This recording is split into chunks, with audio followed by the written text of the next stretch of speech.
આકાશવાણી અમદાવાદ વડોદરા પ્રાદેશિક સમાચાર યશવી મહેતા વાંચે છે.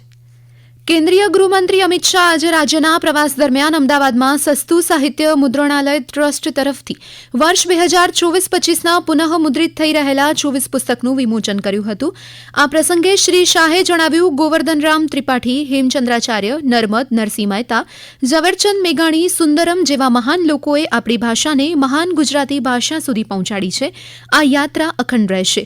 અગાઉ કેન્દ્રીય ગૃહ અને સહકારિતા મંત્રી અમિત શાહે મુખ્યમંત્રી ભૂપેન્દ્ર પટેલની ઉપસ્થિતિમાં યોગનિષ્ઠ જૈનાચાર્ય શ્રીમદ બુદ્ધિસાગર સુરીશ્વરજી મહારાજની 150મી જન્મજયંતિ નિમિત્તે સ્મારક સિક્કાનું વિમોચન કર્યું હતું. આ અવસરે મુખ્યમંત્રીએ જણાવ્યું કે આઝાદીના અમૃતકાળમાં શ્રીમદ બુદ્ધિસાગર સુરીશ્વરજી મહારાજે ચિંધેલો અને સિંચેલો માર્ગ વિકસિત ભારતની આધારશિલા બનશે. ગુજરાતમાં વાંચવાનો મહિમા વધારવા માટે ખાલી સરકાર કશું ના કરી શકે. હું તો ભૂપેન્દ્રભાઈનો ધન્યવાદ કરીશ કે આટલી મોટી રકમ એમને ગુજરાતના પુસ્તકાલયો માટે ફાળવી, પરંતુ વાંચવાનો મહિમા વધારવાનું કામ તો સારસ્વતોએ કરવું પડે. ભાષા શુદ્ધિ, લેખનનો ઉદ્દેશ, લેખનની દિશા અને ગદ્ય અને પદ્ય બંનેમાં ભારોભાર સત્તો ભરવાનું કામ એ સારસ્વતોએ જ કરવું પડે. આ ઉપરાંત શ્રી શાહ એડીસી બેંકની સ્થાપનાના 100 વર્ષની ઉજવણી નિમિત્તે યોજાનારા સ્વર્ણિમ શતાબ્દી મહોત્સવના સમાપન સમારોહમાં અને બાર કાઉન્સિલ ઓફ ગુજરાત દ્વારા યોજાનારા નવા નોંધાયેલા વકીલોના શપથ ગ્રહણ સમારોહમાં ઉપસ્થિત રહેશે.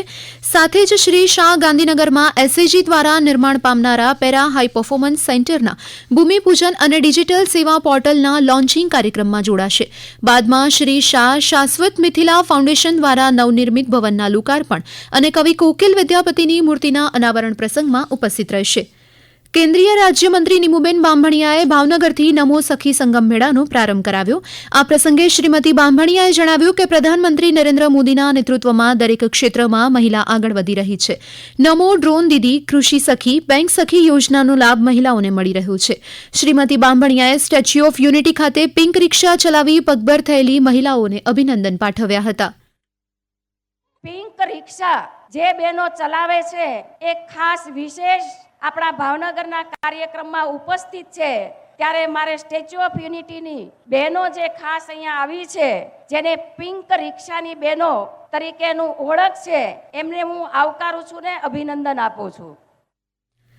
બાતિકડ સંસ્કૃતિને ઉજાગર કરતો ડાંગ દરબાર મેળાનો આજથી આરંભ થયો છે. ડાંગ જિલ્લા કલેક્ટર કચેરીના પટાંગણથી ડાંગના 5 રાજવીશ્રીઓનું સન્માન કરી બગીમાં બેસાડી નગર ભ્રમણ કરાયું. આ રથનું મંત્રી કુંવરજી હળપતિ, સાંસદ ધવલ પટેલ, ગુજરાત વિધાનસભાના નાયબ દંડક વિજય પટેલે લીલઝંડી આપી પ્રસ્થાન કરાવ્યું હતું. ડાંગ જિલ્લાના મુખ્ય મથક ખાતે આજથી 4 દિવસ સુધી ચાલનારા આ મેળામાં મોટી સંખ્યામાં લોકો જોડાશે. રાજ્યમાં યોજાયેલી લોક અદાલતમાં કુલ 4,37,000 જેટલા પ્રી લિગિટેશન કેસમાં સમાધાન કરાયું અને 75 કરોડ 39 લાખ રૂપિયાના ચુકાદા અપાયા હતા. રાજ્યની અદાલતમાં પેન્ડિંગ દાંપત્ય જીવનને લગતી 2,761 તકરારોનો પણ લોક અદાલતથી અંત આવ્યો હતો. આ ઉપરાંત કન્સિલિએશનની વ્યવસ્થાને કારણે 10 વર્ષ જૂના 823 કેસનો નિવેડો આવ્યો હતો.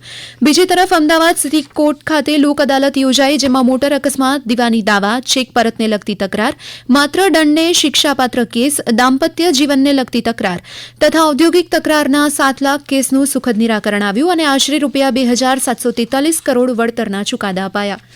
મહીસાગર જિલ્લાના લુણાવાડા અને વીરપુર તાલુકાના ઠેસિયા, બલાડા 8થી વધુ ગામના તળાવ પાણીથી ભરાશે, જેથી લુણાવાડાના અછતગ્રસ્ત વિસ્તારમાં ખેડૂતોને શિયાળુ અને ઉનાળુ પાકને લાભ થશે. અગાઉ ઉનાળો આવતા જ આ ગામમાં પાણીની તંગી સર્જાતી હતી, જેના કારણે ખેડૂતો માત્ર ચોમાસા આધારિત ખેતી કરી શકતા હતા.